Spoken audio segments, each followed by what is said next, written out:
Huwag ka nang pumalag, Marta. Isipin mo na lang yung magandang buhay na ibibigay ko sa'yo. Sa tuwing ako'y pagbibigyan mo. Sir, baka pumabuntis mo ako, sir. Hayaan mo. Sustentado ko naman kayo. Sige na, habang wala si madam mo.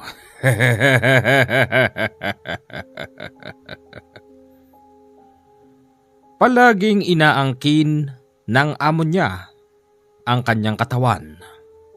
Kahit ayaw na ni Marta, wala siyang magawa dahil sa lakas ng amo niyang lalaki. Nahayok na hayok pagdating sa usaping laman. Magandang araw sa inyong lahat. Ako nga pala si Clarice, Tubong Bacolod. Ang kwentong ito ay nangyari sa aking inay na si Marta. Siya nga pala, ako ay bunga ng kasalanan at kahalayan ng amo niya. Tatay ko yun, pero hindi ko siya tinuturing na isang ama. Ito po ang kwento ng aking inay na sana'y inyong mapakinggan hanggang sa dulo. Sinabi ni inay sa kanyang sarili na ito na ang pinakahuling beses na magpapagamit siya sa kanyang amo. Nang makatulog ang amo niyang lalaki, palihim siyang nagtabi ng mga gamit. Bitbit ang perang naipon sa Maynila at perang bigay ng among walang hiya. Tumakas siya ng gabing yun. Mabilis siyang pumunta sa pier at nag-aabang na lang siya ng barkong babiyahe sa gabing yun. Natatakot noon si Inay Marta. Baka kasi masundan siya roon ng amo niya. Tiyak, napapatayin siya nito sa oras na malamang tumakas ito sa kanyang bahay. 4 na oras nag-intay si Inay bago siya makasakay ng barko. Nang makasakay na ito, doon pa lang siya nabunutan ng tinik. Habang bumibiyahe ang barko, naisip noon ni nanay, ano kaya ang sasabihin niya kay Lola dahil biglaan ang pag-uwi niya? Siya nga pala, kulang 1 taon na si Inay nagtatrabaho sa amo niya at malaki na rin ang pinagbago ng itsura. Kung dati morena si Inay, pumuti siya doon ng sobra dahil sa pinapainom sa kanyang gamot na pampaputi. Halatang inaalagaan siya ng amo niyang lalaki, kaya naman pala meron itong masamang plano kay Inay. Nang dumaong na ang barko, naisipan ni Nanay Marta na mamili ng pampasalubong kila Lola. Dahil sa marami siyang pera nung araw na yon, napasobra siya ng pinamili. Kaya 3 malalaking kahon ang naiuwi niya sa bahay ni Lola. Nay? Nay? Oh, Ma'am Marta? Ikaw ba yan, anak? Oo, Nay. Teka, ang laki ng pinagbago mo. Ang puti mo na, anak. Teka, bakit ka nauwi? Hindi ba 1 taon ng usapan bago ka umuwi? Nay naman eh. Ano ba kayo? Namimiss ko na kayo eh. Ganun ba? Teka, ang dami mong dala. Nay, mamaya ka na magtanong. Pasok muna natin to sa loob. O sige. Kalahating oras pa lang si Inay na naroroon sa bahay ni Lola. Dumagsa ang mga kamag-anak. Ang tatapang ng hiya ng mga kamag-anak namin, Commander. Dahil kanya-kanya silang halongkat ng karton kung ano-ano ang pinagkukuha. Hindi na lang noon makakibo si Inay. Pero ang Lola Ginang, galit na galit sa mga kamag-anak na kumuha ng pasalubong. Ang tatapang ng hiya ninyo! Noong araw, nung hindi pa kami kahit paano'y nakakaawas-awas sa buhay, hindi nyo kami pinapansin. Ngayon, kanya-kanya kayong kuha ng pasalubong. Hindi man lang kayo nag-antay na kusa kayong bigyan. Ang kakapal ng mukha ninyo. Tama na yun, Nay. Hindi! Huwag mo akong pipigilan, Marta. Hindi tama ginagawa nila. Nilalapastangan tayo sa sarili nating pamamahay. Agad ding sumambulat ang kwentong dumating si inay. Kumalat ang balitang nagbago raw ang itsura ni inay. Kaya't yung dati nitong kasintahan na si James, mabilis pa sa 4:00 nang pumunta sa bahay nila inay. Tapo. Oh. Marta, ikaw na ba yan? Sino ka? Marta naman. Ako to, si James. Ah, ikaw pala? Yung ex kong manloloko? Sobra ka naman. Nabalitaan ko kasi dumating ka na kaya nagpunta agad ako rito. O tapos, anong kailangan mo? Marta, kasi gusto ko sanang humingi ng tawad sa iyo Saan? Di ba nga nung ilang buwan ka pa lang sa Manila, Oo na, James. Huwag mo nang ibalik pa. Nakalimutan na kita. Marta, matanong ko lang, bakit nag-iba yung kulay mo? Ganun ba talaga sa Manila, nakakaputi? Oo naman.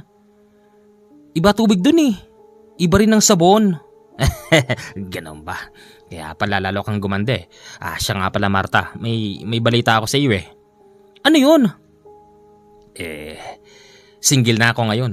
O ngayon? Anong pakialam ko? Baka lang naman gusto mo akong balikan. Di ba? Alam mo naman na ako ang... Hoy, bastos ka. Umalis ka nga rito. Hoy, ikaw James. Bastos kang bata ka. Umalis ka rito sa bahay ko, iitakin kita. Lola Ginang naman. Wala namang ganyanan. Anong lola? Buwisit ka talaga. Lumayas ka rito. Umalis lang si James nang muntik na itong itakin ni Lola. Tinanong ng Lola kung bakit biglaan siyang umuwi. Halos ayaw itong sagutin ni inay. Pero bandang huli, inamin na rin niya ang dahilan. Ganun pa man, may kaunting pagsisinungaling. Sagutin mo ako. Bakit bigla kang umuwi? Tsaka bakit ang dami-dami mong pera, Marta? Huwag mo sabihing pinagnakawan mo yung amo mo. Hindi kita pinalaking ganyan. Nay naman Hindi ko magagawa yun. O sige, doon muna tayo siya. Bakit ang dami-dami mong pera? Sweldo. Hindi siya patang sweldo mo. Sa dami ng pinamili mo, Marta. Yun totoo. Nay, yung amo kong lalaki. O tapos? Pinagsasamantalahan niya ako. Ano? Sa kanya ba nanggaling ang mga pera mo? Oo, Nay. Binabayaran niya ako kapalit ng pananahimik ko. Kaya nga, umalis na ako dun Tama ang ginawa mo. Walang hiya pala yung amo mo na yan. Dapat ay ireklamo natin yan. Nay, wag na. Ayoko ng gulo. O sige. Paano kung nagdadalang tao ka? Hindi naman siguro. Sana nga. Dahil ayoko magbunga ang kahayupan ng amo mo sa'yo. Anong plano mo? Ngayong nandito ka na. Yung pangarap nyo. Anong pangarap yon? Marami akong pangarap. Gusto nyong magkaroon ng pwesto sa palengke, di ba? Sapat ba yung pera? Sobra pa, inay. Ayun naman pala. Sige. Kinabukasan agad silang nagtungo sa palengke. Naghanap sila ng available na pwesto at tiyempong inabutan nila yung isang paupahan na ayon sa may-ari. Kahapon lang daw nag-alsa balutan at meron pa raw iniwan na utang. Agad yon binayaran ni Nanay Marta at yun ding araw na yon mabilis silang naghanap ng pwedeng ititinda. Hindi naman yon naging problema sa kanila dahil ang Lola Ginang Matagal na itong nangangambas. O ano inay, masaya ka? Aba syempre naman. Syempre. Salamat anak. Kahit ang kapalit ng lahat ng ito ang pagkababae mo. Uy! Marta! Ba't nandiyan kayo? Ay nako, andyan na naman ang asungot. Nabalitaan ko kasi may pwesto na raw kayo rito. Oo, Iba talaga mayaman. nagsikap lang. Nagsikap? O may ginawang magic sa Maynila? Ganyan naman kasi kayong mga nagmamaynila. Nagbabago ang itsura, gumaganda, dahil sa gumanda, ginagamit ang katawan para magkapera. Pero wag ka mag-alala, Marta. Kahit na ganyan ka, tanggap kita. Single yata ako. Tumigil ka na. Hindi kita gusto, kadiri ka. Ikaw naman. Baka naman nakalimutan mo kung paano kita sinisid marino noong araw at niromansang itik. Bastos ito ah! Lumayas ka na rito, iitakin talaga kita. Bumulaslas ang balitang nagkaroon sila ng pwesto sa palengke. Alam nyo naman, pag ang isang tao ay nagbago ang buhay, sinisimulan yan ng mga taong may malikot na pag-iisip. Iniisip ng mga ito na gumagawa ka ng mali, kaya ka nagkaroon. Naging tampulan sila ng tsismis sa kanilang barangay. Ultimong ang mga inggiterong lalaki ay nakikisawso na rin. Isang hapon, galing si Lola at si Inay sa pwesto. Naglalakad sila nang madaanan ang isang kumpulan ng mga nagkukwentuhang lalaki, babae, may bata, may bakla, may matanda. Tapos may kasama pang aso na pinaglalaroan nila. Marta! Ikaw ba yan? Ganda mo na, Marta! Anay, sino ba yon? Sino pa? O di si Pulot? Si Pulot? Laya na pala yan? Uy, Marta! Huwag ka namang isnabero dyan. Ako ito si Pulot, ang dati mong manliligaw. Ngayon, may pagkakataon na tayo, Marta. Itutuloy ko na ang naudlot ko sa iyong pangliligaw. Hoy Pulot! Hindi ako pumapatulo sa mga ex-con. Sobra ka naman. Ex-con talaga? Oo! Bahala ka. Sige. Palibasa nagkapera ka lang naman kasi nagpapajugyug ka sa Maynila.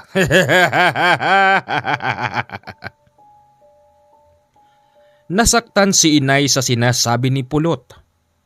Pero hindi na lang niya pinatulan. Fast forward ng kaunti. 3 buwan na si Inay sa aming baryo. Alam niya sa sarili niyang lumalaki na ng lumalaki ang tiyan niya. Pero hindi pa naman masyadong halata. Marta. Ba't di ka pa bumangon? Magbubukas pa tayo ng pwesto. Na ikaw na lang. Sa mga pakiramdam ko eh. Sige, ako na lang. Pag-alis ni Lola Ginang, si Inay Marta ay hindi makabangon. Parang pakawari nito pinagsamantalahan na naman siya. Ganon pa man pinilit niyang bumangon upang sana magpaaraw. Paglabas noon ng Inay, laking gulat nito dahil nakakita siya ng kakaibang lalaki. Sino yun? Sino yan? Sinabing sino yan eh. Hindi niya masyadong makita ang mukha nun dahil sa hindi pa man sumisikat ang araw nung oras na yon. Marta. Sino ka? Bakit mo ko kilala? Marta ang pangalan mo. Oo, ako si Marta. Nang makita kita, hindi na kita tinigilan. Kahit saan ka magpunta, sinusundan kita. Ang totoo niyan, alam ko kung saan ka nanggaling sa Maynila. Marta, tama ang ginawa mong pag-alis sa walang hiya mong amo. Tama ang ginawa mo. magsimula ng panibagong buhay dito kasama ako. Ano? Hindi nga kita kilala eh. Unti-unti yon lumapit kay inay. Nang isang di pa na lang ang layo nito sa kanya. Doon niya napansin na isang lalaking mabalahibo, may mapulang mata at may pakpak sa likod. Ang kausap niya kanina pa. Sino ka? Marta, mahal na mahal kita. Huwag ka mag-alala. Hindi ako papayag na may babastos pa sa'yo. Magmamahalan tayo, Marta, at ibabalik kita sa Maynila. Hinimatay ang inay pagkatapos noon. Nagising na lang siya, nandun na siya sa sopa ng bahay. Ano nangyari? Bakit nandito ako? Marta! Naku, buwisit na James. Pagbukas niya ng pinto, nakita niya si James. Nakangiti ito sa kanya tapos may dalang bulaklak. Hoy, anong ginagawa mo rito? Dinadalaw ka. Bakit? Ayaw mo ba talaga sa akin? Lasing ka pa, ang baho ng hininga mo, may alak. Utal-utal ka pa. Marta naman. Sorry. Gusto kong bumawi sa iyo eh. Patawarin mo na ako. Ayaw mo ba nun? Ako ang nakauna sa iyo. Sa akin mo sinuko yung bataan. Tapos ako rin ang mapapangasawa mo. Ayaw mo ba yun? Hoy James, paano kung sabihin ko sa yung buntis ako? Ha? Buntis ka? Sino nga ma? Di yung boyfriend ko sa Maynila. Boyfriend? Hindi nga. Oo, bakit? Ikaw lang ba may karapatan? Ha? Tsaka isa pa. Nag-boyfriend ako doon. Nang niloko mo na ako rito. Nang malaman ko na meron ka ng iba. Marta naman. Okay lang yan. Importante sa akin, tayo uli. Nagmamahala naman tayo eh. Sige na, tatanggapin ko yung bata na yan. Hindi. Ayoko. Marta, sige na. Maawa ka sa akin. Luluhod ako sa harapan mo. Pagluhod ni James sa harapan ni inay, laking gulat niya dahil mula sa likod ay may bumato sa kanya. Tinamaan si James sa likod, dahilan kung bakit ito nawalan ng malay. Hindi makita ni Inay Marta kung sino yung bumato. Agad niyang hinatak si James sa gilid para doon ihiga. Hindi nagtagal binuhusan ito ng inay ng tubig para magising. Aray! Ano bang nangyari, Marta? Bakit mo naman ako tinadyakan? Aray! Anong tinadyakan? Hindi kita tinatadyakan. Ano yung mabigat na bagay na tumama sa likod ko? Ay no? Alin? Yung bato na yon? Sino naman babato sa akin? Baka maligno. Maligno? Walang maligno rito sa atin. Teka, ba't pala di ka nagpunta ng pwesto? Dumaan ako ron kanina, si Manang Ginang lang nandun eh. Masama kasi pakiramdam ko eh. Pero totoo ba yung sinabi mo kanina na buntis ka? Oo. Ilang buwan? 3. Okay lang yan. Tanggap naman kita eh. Natuwa si inay sa sinasabi ni James, kaya't pinapasok niya ito ng tuluyan sa bahay. Pagdating ng 12:00 ng tanghali, si Lola Ginang ay dumarating. Nagulat siya nang makita si James sa loob at katabi pa si inay. Pastilan! Anong ginagawa rito ng buwakang lalaki na yan? Inay Ginang, huwag kayo magalit. Ngayon, inay na tawag mo sa akin. Samantalang nung isang araw, Lola, Manang. Nay, huwag ka magalit. May sasabihin ako sa importante. Ano yan? Nay, alam ko magagalit ka pa rin pero mahal ta mo rin eh. Na ano ba? Buntis ako, Nay. Alam ko. At ang ama niya, Nay. Bakit ho? Hey James, anong ibig sabihin nito? Nagkakamabutihan na ba kayo ng anak ko? Sana ho kung okay lang sa inyo. Ano? Marta? Oo, Nay. Oo. Tanggap naman niya ako, di ba, James? Oo naman.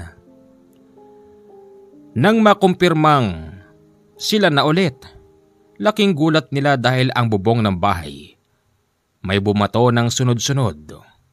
Lumabas si James para tignan kung sinong nang babato, pero wala namang tao sa paligid. Tsaka isa pa, araw na araw nung oras na yon. James, hindi porket kayo na, wag mo sabihin dito ka na matutulog. Kung pwede ho sana. Buntis ho kasi si Marte. Kailangan po siyang alagaan. Kung okay lang, kung hindi, di uwi mo na ako.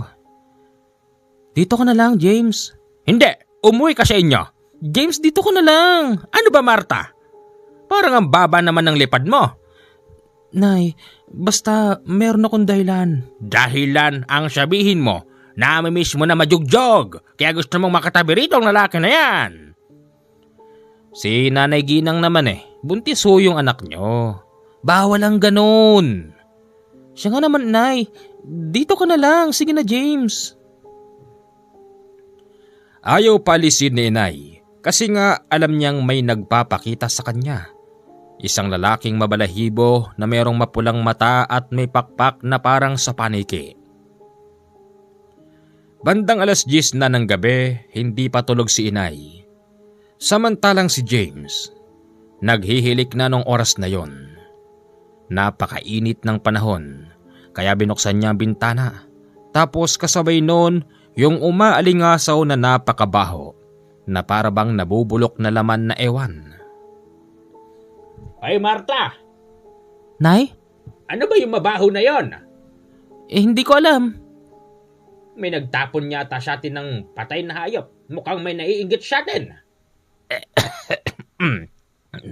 Ano ba yun, Marta? Ba't ang ingay ni Inay? Ba't kayo nagsisigawan? Baho!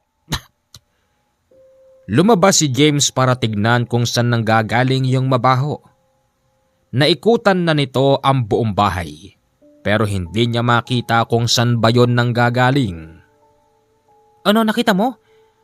Wala Parang dito yata sa buong bukid umaalingasaw yung amoy. Ano ba namang amoy yon? Ay nako, mga inggitero talaga mga tao rito. Nakita lang nilang nagkaroon ng kaunting maayos na buhay. Ayan, kung ano na tinatapon dito.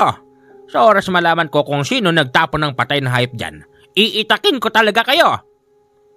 Nay, parang sa buong bukid yata umaamoy Baka sa malayo yun. Baka tinatangay lang ng hangin papunta rito yung amoy. Sana nga talaga. Inabot ng 3:00 ng madaling araw, hindi pa rin makatulog si Inay. Samantalang si Lola Ginang at si James halos halinhinan sa paghihilik. Ano ba naman to? Bakit di ako makatulog? Marta. Sino yan? Ako ang dapat nakatabi mo sa gabing ito. Marta, binibigyan kita ng babala. Palisin mo ang lalaking yan sa buhay mo. Dahil kapag hindi mo yung ginawa, ako ang gagawa nun para sa'yo.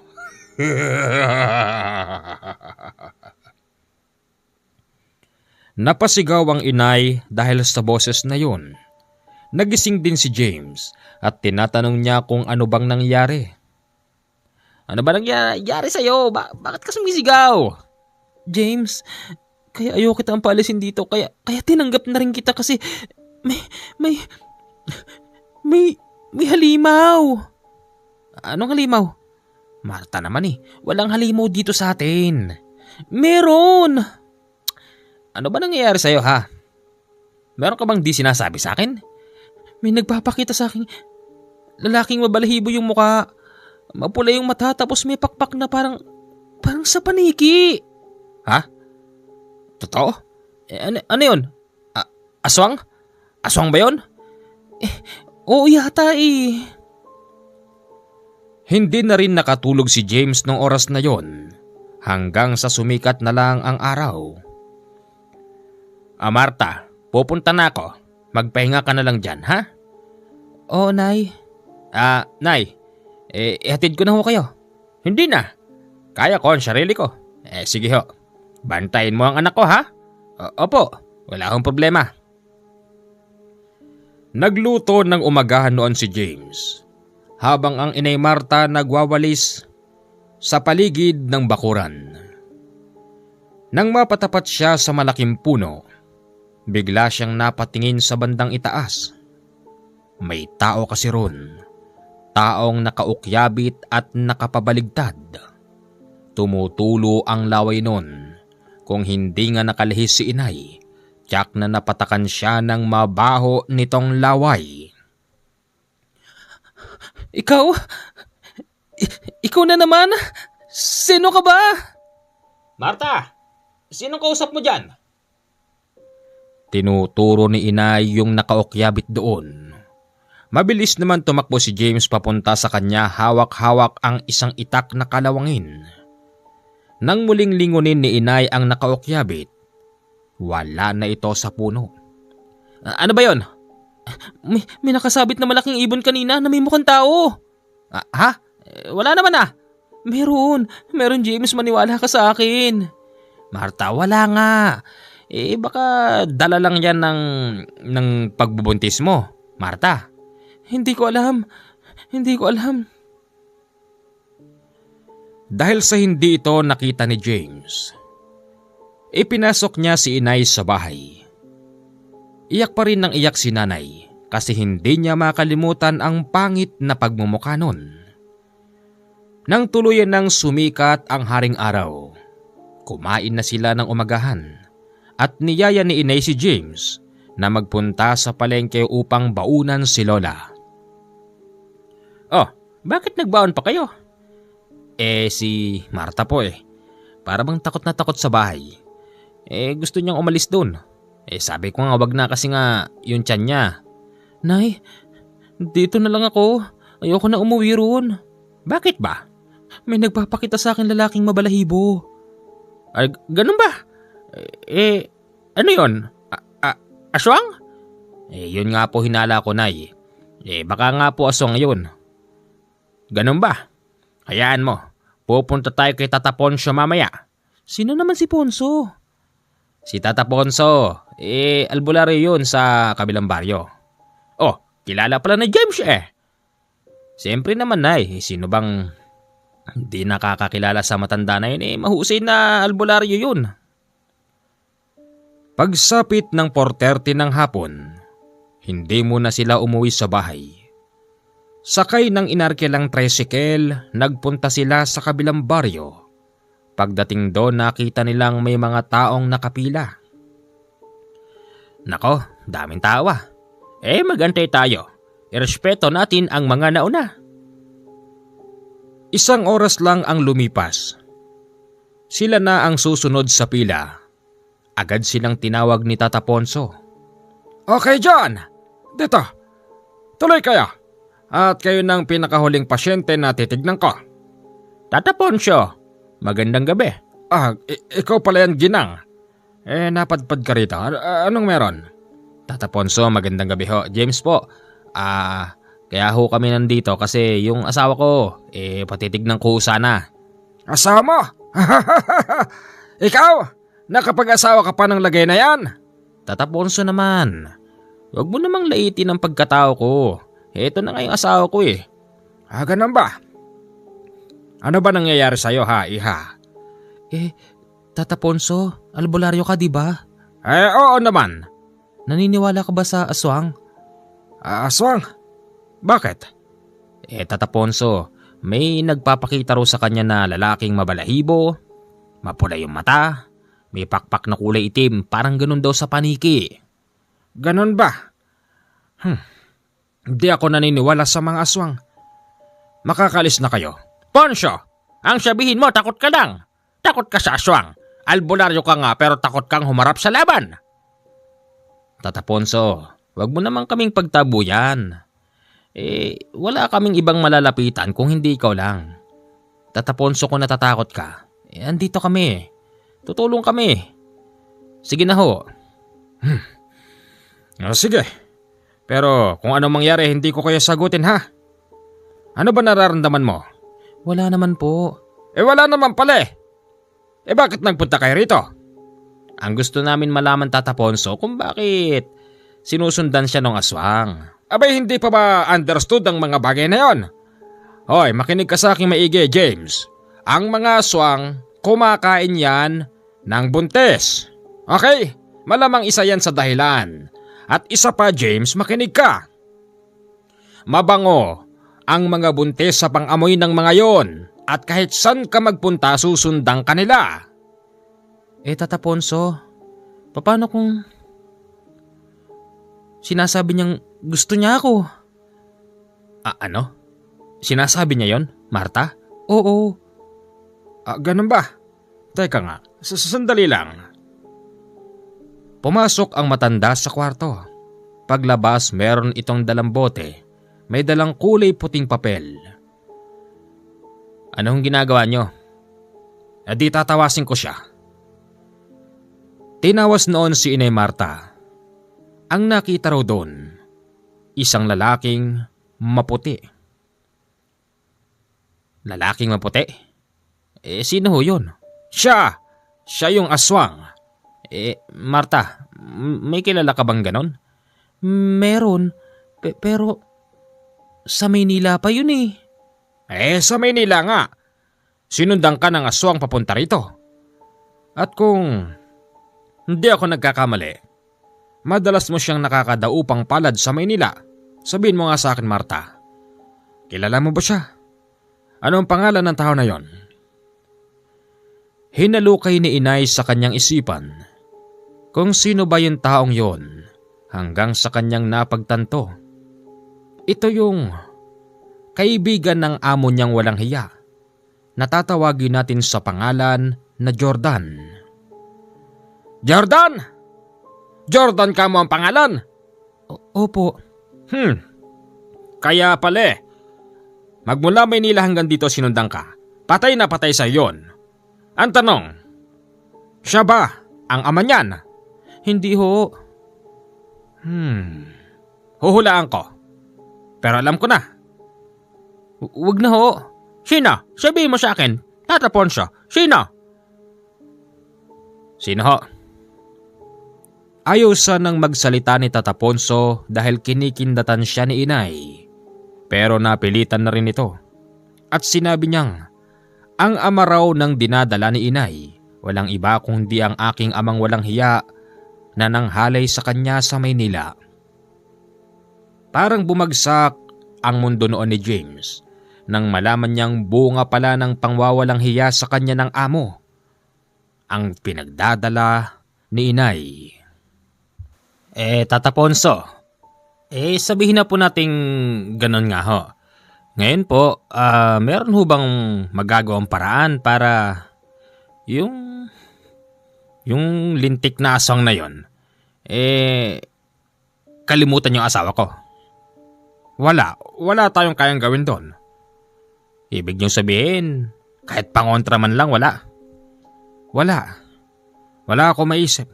Yun lang ang kaya ko itulong sa inyo. Sige na, makakalis na kayo.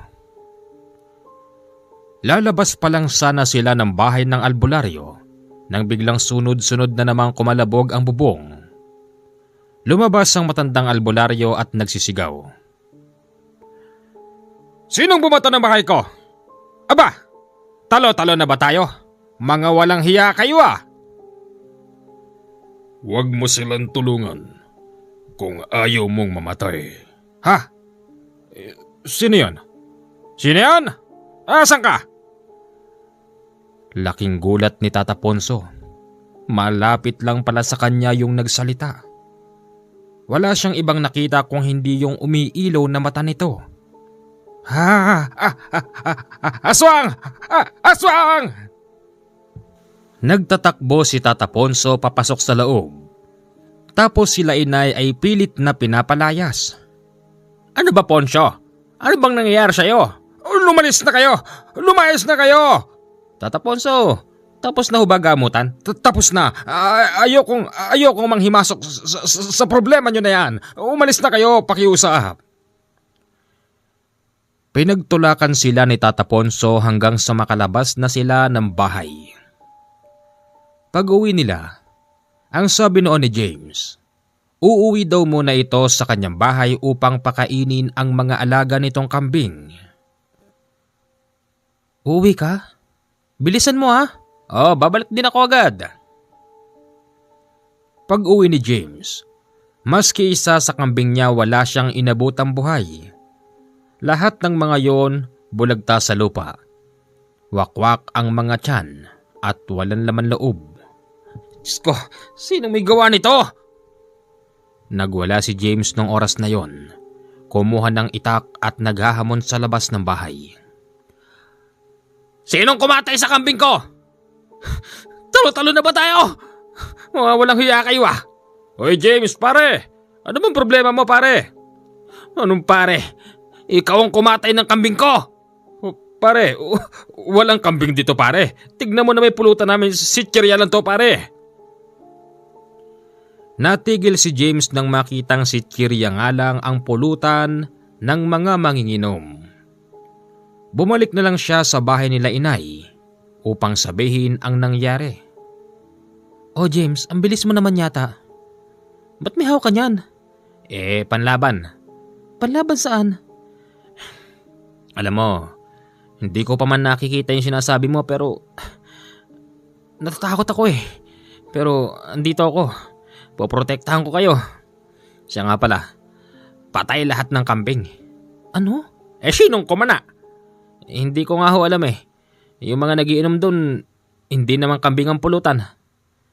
Nako, baka aswang ang gumawa niyan, James. Siguro nga ho. Palagay ko, pati ako, pepestiin ako nun. Sa gabing yon, hindi sila basta nakatulog. Kasi pakawari nila may nag-iikot sa paligid ng bakuran. Bukod pa rito, nakakadinig din sila ng kaluskos sa bubong at sa mga gilid ng bahay.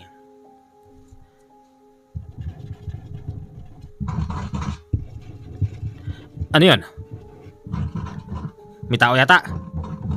Huwag kang lalabas, James. Huwag kang lalabas. Hindi, ba't ako lalabas? Siyempre, baka mamaya halimaw yon. Maya-maya pa, hindi nakaluskos. Boses na ang narinig nila. Binibigyan kita ng babala. Lisanin mo ang bahay na yan. Dahil kapag hindi mo ginawa yon, hindi lang ang kambing mo ang papatayin ko. Isusunod na kita. Akin siya. Mahal ko siya matagal na. Ikaw na hampas lupang manginginom, wala kang kayang ibigay sa kanya. Ano? Anong hampas lupa? Walang iya ka din, no? Lumabas si James. Bit-bit ang dalawang itak. Naghahamon ito ng away sa labas. Maya-maya pa, narinig nila ang malakas na sigaw ni James. Humihingi ito ng tulong at nagmamakaawang wag siyang papatayin. Napasilip noon si inay at si lola sa bintana. Doon ay nakita nilang isang lalaking maitim na may pakpak ang nakatapak sa dibdib ni James, habang si James ay nakabulagta at duguan. Diyos ko! Halimaw!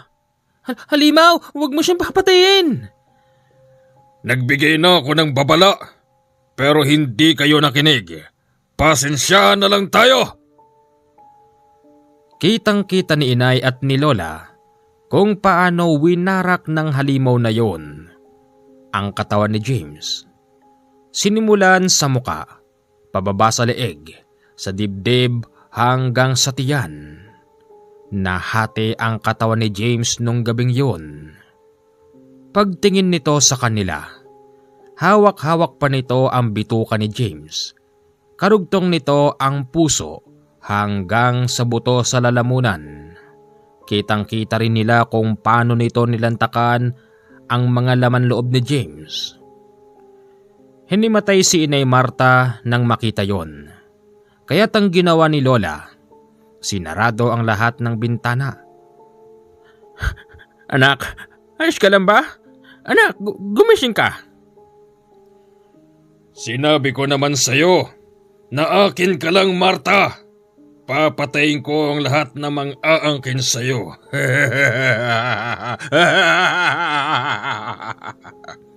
Hoy, halimaw dyan sa labas. Pakiusap. Umalis ka na. Isang pakiusap lang naman ni Lola Ginang. Umalis na ang halimaw sa labas. Kinabukasan, pinagplanuhan nila ang lihim na pagtakas sa kanilang baryo. Pero nakabantay pala ang halimaw na yun. Nay, ayun siya sa puno. Diyos ko naman, oo. Anong gagawin natin? Hindi tayo makakatakas. Humingi kayo tayo ng tulong sa barangay. Paano nga tayo pupunta ron? Nakaharang ang halimaw. Nakatayo iyon at nakasandal sa puno. Nakatingin sa kanila habang tumatawa ng nakakaloko. Nagantay sila ng taon daraan at hihingi sila ng tulong. Tiyempo na may lalaking naglalakad sa tapat ng bakuran pero kanina pa nakatingin ang ulo nun sa kanila. Sumigaw si Lola. Sinabi niyang lumapit siya sa kanyang bahay. Lumapit naman yung lalaki. Hindi alintana rito kahit nakita na niyang may halimaw sa puno. Ay nako, salamat at hindi ka ginalaw nun. Halika, tulungan mo kami. Sige po. Ito ba yung bahay ni Manang Ginang? Oo, teka. Bakit mo ako kilala? Sino ka? Pinapunta ko rito ni Tata Ponso. May problema raw rito. Bakit? May magagawa ka ba sa problema namin? May nakatayo dun oh. Ayun oh. Kaya nga po di kami makalis kasi binabantayan niya kami. Sino ba yun? Yung ba yung tatay ng dinadala mo? Hindi siya. Ganun ba? Teka sandali lang Huwag kang lalabas. Baka patayin ka niyan. Hayaan niyo ho. May pangtapat ako dyan. Hindi pa nila alam ang pangalan ng lalaking yun. Matapang itong lumabas. Nilapitan ang halimaw na nakasandal sa puno. Kitang-kita rin noon nila Lola.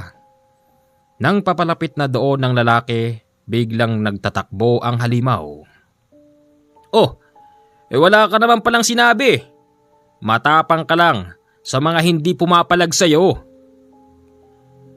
Muling lumapit sa kanila ang lalaking yon. Inalam nila kung sino ba siya. Anong pangalan niya? At bakit ganon na lang ang takot sa kanya ng halimaw? Hindi po ako taga rito. Ang katunayan, galing po ako sa kabilang probinsya. Pauwi na sana ako narinig ko yung panawagan ni Kapanalig na Ponso. Meron daw aswang dito sa inyo at inaalihan ng isang buntis. Ikaw ba yon? Opo. Ano ang pangalan nyo? Nole. Ako si Nole. Pasensya na pero pwede bang dito muna ako? At hindi ako alis dito hanggat hindi natatapos ang problemang yan. Natuwa sila inay nang malamang may tutulong na sa kanila. Kaya lang meron pa ring pagdududa. Isang binatang nakasuot kasi ng sandong puti at may itsura ang tutulong sa kanila. Hindi mo akalaing albularyo ang taong yun. Iisipin mo nagtatrabaho ito sa isang bar at nagsasayaw. Seryoso po tayo. Hindi po tayo nagtatrabaho sa ganon. Kaya po ako nandito para tulungan kayo. Ngayon kung meron kayong pagdududa na hindi ko kayo kayang tulungan, sige ho, alis na lang po ako. Si Inay ayaw palisin si Manong Nole. Pero si Lola pinagtabuyan ito. Duda kasi ang Lola baka raw kasi hindi ito gagawa ng maganda kay Inay. Halata naman kasi kay Inay na parabang naaakit ito sa lalaking yun. Pagsapit ng 6:00 ng hapon, sarado na ang lahat, pati ang ilaw pinatay. Siya na naman. Huwag nang dumating ang halimaw na yon. Siya na naman. Makalis na tayo rito bukas. Hindi kayo makakalis! Naya na naman siya. Akin ka lang. Magmula Maynila hanggang dito sinundan kita. Ngayon, wala ka na sa piling ng amo mo. Akin ka na. Sumama ka na sa akin. Hindi ka ba nagtataka? Hindi kita sinasaktan at pinapatay ko ang lahat ng aangkin sa'yo. Ginagawa ko yun para maging akin ka at kusa kang sumama. Ipinapangako ko sa inyong mag-ina na bibigyan ko kayo ng maayos na buhay sa Maynila. Hoy halimaw, hindi ka tao. Huwag kang mangarap. Tao pa rin ako.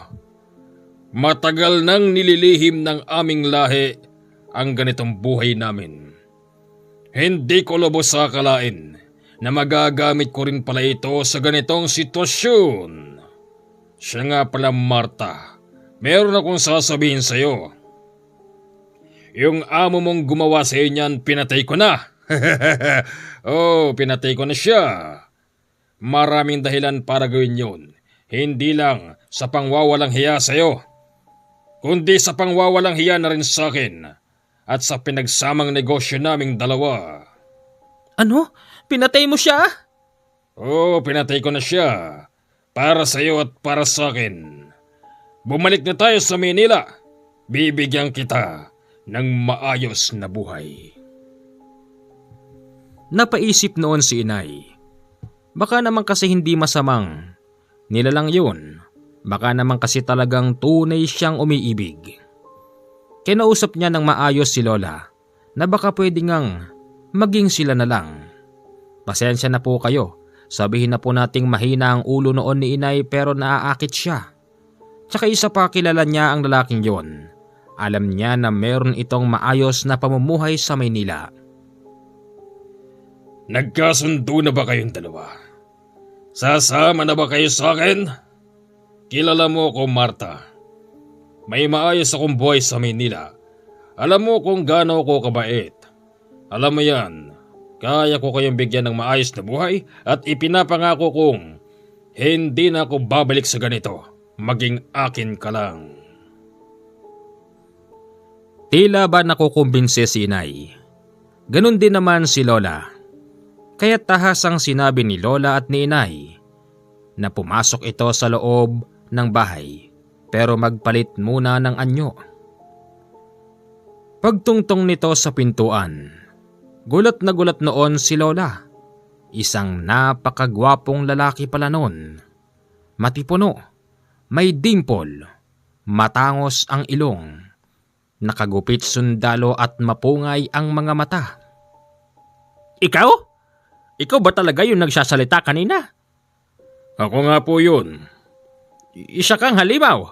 Pero malayo si itsura mo. Hindi ikaw yon. Hindi ikaw yon. Siya nga yun, Nay. Kung hindi kayo naniniwala, handa ako magpalit ng anyo sa harapan nyo. Sige, tignan ko. Sa harapan mismo ni Lola at ni inay, nagpalit ito ng anyo. Tinubuan ito ng balahibo. Namula mga mata at may lumabas na pakpak sa likod. Ganun pa man, nangako ito sa kanila na hindi na muli pa siyang babalik sa ganun. Kung sakaling sasama raw sa kanya, si inay at si Lola sa Maynila. Sigurado ka ha? Opo. Maniwala po kayo sa akin.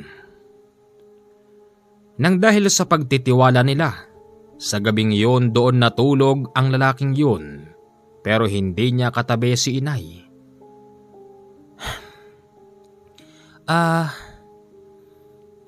Kuya? Huwag mo na akong tawagin kuya. Alam mo naman ang pangalan ko, di ba? Oo, matanong ko lang sa'yo, bakit mo ko gusto? Ang totoo niyan, nung hindi ka pa inahalin ng walang hiya mong amo, gusto sana kitang kunin eh. Kaya lang, hinalay ka niya, kaya't nagalit ako. Pinatay ko siya. Inantay ko lang din ang pagkakataon na umalis ka ron, para magawa ko yun. Siya nga pala, yung pagpatay mo kay James, baka kami ang mapagbintangan. Hindi ho. Maniwala ho kayo sa akin. Naniwala naman si Lola at si Inay. Kinabukasan maaga silang nagayak at sasama na sila sa Maynila. Nagtagumpay ang lalaking yon na iuwi sila sa malaki nitong bahay sa isang magarang subdivision. Sa subdivision na yon hindi siya kilalang ganon, pero kilala siya bilang mayaman na tao. Habang naroroon sila, napansin ni Lola at ni Inay kung gaano kahusay ang pakikitungo nito sa kanila. Ni minsan hindi sila inutusan, ni minsan hindi sila sinigawan. Mukhang totoo nga. Talagang bibigyan tayo ng maayos na buhay at narinig ko yung usapan nyo kanina. Ang sabi maglalabas daw ng pera sa bangko at ibibigay daw siya lahat. At bukod pa ron bibilan pa raw tayo ng sasakyan. Oo nga, Inay. Ngayon ang tanong ko sa'yo, kaya mo ba siyang tanggapin? Naisip ko, Nay. Sira na rin naman ang buhay ko eh. Bakit hindi? Tsaka isa pa, Nay, aswang yan. Kapag may pera na tayo, naisip ko, maghahanap tayo ng taong papatay sa kanya. Para atin na lahat, yung pag-aari niya. Mahusay. Mahusay ang naisip mo na yon. Kaya nga. Commander, lumipas pa ang ilang buwan. Naisilang na po ako ni Inay. Sinabi niya sa bago niyang asawa na baka pwedeng bumalik sila sa probinsya upang doon na lang sila manirahan. Pumayag naman ito, kaya't kinabukasan bumalik nga sila doon. Bitbit ang maraming pera, nagpatayo sila ng malaking bahay sa probinsya. Siyempre, nagtataka na naman ang mga tsismoso at tsismosa sa amin. 4 na buwan lang tinayo ang 2 palapag na bahay. Sa dami ng gumagawa, agad yon natapos. Naging maayos na ang buhay nila ng mga panahon na yon. Hindi na rin muna iniisip ni Inay at ni Lola kung paano ipapapatay ang napangasawa ni Inay. Siya nga pala, nabuntis din si Inay ng bago niyang asawa. Tinatanong niya ito, paano kung maging aswang din ng anak nila? Sabi naman noon hindi siya hinawahan ng pagiging aswang.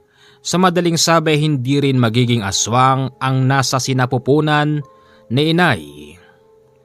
Habang lumilipas po ang mga taon, ako naman ay nagkakaroon na ng pag-iisip. Tandang-tanda ko noon, 9 na taon ako. Nang makita kong yung asawa ni Inay nandun sa likod ng bahay. Nakatalikod ito, tapos may kinakain. Akala ko naman kung ano. Mabilis akong lumapit sa kanya at nakita kong hilaw na laman ang kinakain niya. Clarice, anong ginagawa mo rito? Bumalik ka rin sa bahay. Napasigaw ako nang makita ko yun. Napakapula ng mata niya tapos mabalahibo. Sinabi ko yung kay nanay pero hindi siya nagulat. Ang sabi niya sa akin, wag daw akong magsasalita. Lumipas pa ang ilang taon, Commander, nagdadalaga na po ako. Hindi naman po sa pag-aano, pilit po niya akong gustong halayin. Sinabi ko yung kay nanay at kay Lola. Doon sila nagalit. Nang dahil doon, sinabi sa akin ng nanay at Lola na maghahanap sila ng tao upang patayin ang aking stepfather. Pumunta sila kay Tata Ponso. Eksaktong buhay pa naman ang matandang yon at naroroon din yung taong minsang nagpakita sa kanila. Okay pala. Teka, eto na ba yung pinagdadala mo dati? Siya nga ho yan. Tata Ponso, tulungan niyo ho kami. Yung bago kong asawa, tinangkas siyang gasain. Walang hiya naman pala yun eh. Bakit Kanole? Anong nalalaman mo? Tata Ponso, lihim pa rin ako nakasubaybay sa kanila. Akala ko okay na. Tsaka alam mo Kanole, sa palagay ko, yung asawa nito ang dahilan ng mga pagkamatay ng mga hayop doon sa kanilang baryo. Sa palagay ko nga rin. Ano hong plano nyo? Pwede bang tapusin na ang taong yon. Pero magmumukha kayong masama pag ginawa niyo yun kasi lahat ng ari-arian noon sa inyo mapupunta. Ay nako Poncio, wala na akong pakialam doon. Basta gusto ko mamatay siya. Kahit bumalik kami siya dati. Si Canole ang napag-utusan nila noon. Sabi naman sa kanila ni Canole, gagawin niya yon dahil naging masama ito pero hindi siya kukuha na maski 5 sa perang pag-aari nila. Inantay nila ang gabing magre-report sa kanila ito pero hindi yun pumunta sa kanilang bahay. 1 linggo ang lumipas, napag-alaman nilang namatay na ang stepfather ko sa Maynila. Oo, tama kayo. Bumalik kasi ito ng Maynila para sa negosyo at ayon sa kanilang pagkakaalam inatake raw ito sa puso. Pero may sinabi po sa amin si Manong Nole. Hindi atake sa puso ang pagkamatay. Namatay ito dahil nawala ang kanyang puso sa pamamagitan daw ng malakas na orasyon ni Tata Ponso. Oo, tama kayo. Nang narinig, si Tata Ponso ang pumatay sa pamamagitan ng malakas na orasyon nito. Hiniling kasi ni Tata Ponso na siya ang tatapos sa aking walang hiyang stepfather. Kaya nga't nang bigyan siya ni Canole ng malakas na orasyon, nadukot daw ang puso nito nang hindi niya nalalaman. Ako po si Clarice. Ito ang kwento namin ng aking nanay. Kami po ay masugid mong taga-subaybay, Commander. Huwag niyo kaming huhusgahan. Ginusto po naming mangyari yon dahil po masama silang tao. Sa ngayon po nandito po kami sa probinsya namin at namumuhay ng maayos. Sana Canole minsan mapagpad ka rito. At ikaw rin Commander at sana'y makadaupan ka namin ng palad. Salamat po. Okay, sandali lang. Ayokong makadaupang palad kayo. Katakot kayo. Hindi, joke lang. Pero kung luluobin ang panahon na ako'y mapupunta sa lugar nyo, kaya lang di nyo ako makikilala eh. Oo, kasi ako po yung YouTube creator na hindi nagpapakita ng muka. Okay? Maraming salamat po Ate Clarice sa pagbabahagi ng kwento. Di man lang binahagi sa atin ni Canole kung paano nila ginawa ni Tata Ponso ang pagpaslang dito sa taon na to. Alam nyo, mabait na sana eh. Okay na sana kaya lang tinangka pa lang gahasain ng ating letter sender. Kaya pala nung una pa lang guys ramdam ko na parang meron siyang galit na kinikimkim dun sa kwento. Okay. 0948-52-30-887. Yan po ang aking Viber at WhatsApp account. Diyan nyo lang po ako pwedeng kausapin. Magandang gabi po sa inyong lahat. Nakatatapos na tayo ng kwento.